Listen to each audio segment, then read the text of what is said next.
But the one thing I've seen, and I work with amazing contractors, so maybe it's just because I've got great clients. Sure. Very rarely will a general contractor pull the subcontract out of the drawer and say, no, you're not getting this.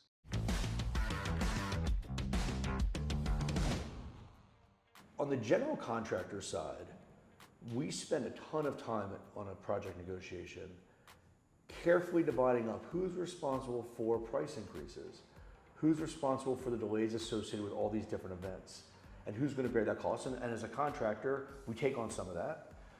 Typically between 5 to 10% of a price escalation is usually where I see that shake out to the GC is going to cover that. But anything beyond that, the owner should cover, whether it's a tariff or just general price increases that are beyond that approach.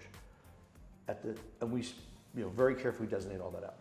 The subcontract agreements typically don't grant the subcontractor relief for those things. Now, I've seen some trades be able to negotiate that, but for the most part, the general contractors say, no, we need to have, you're the best position to control the price and to mitigate the risk. You have to own that. Right.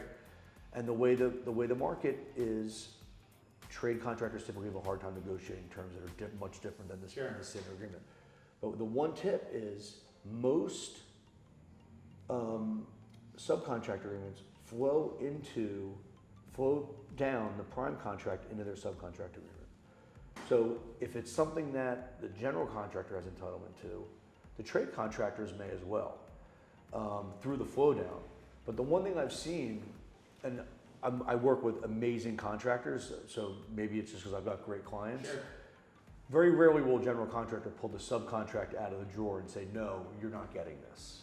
The attitude typically is, if I'm entitled to it, I will push for you to get it from the owner, but of course that's to come from the owner.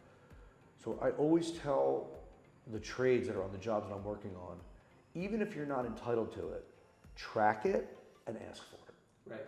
Because what you don't want to do is wait till the end of the job, oh wow, we have this huge bust in cost, and then go to the general contractor and say, I need help. Right. Because the general contractor likely has waived the ability to ask at that point. The trade contractor likely didn't track it the right way, and then getting it at that point is much harder. Right.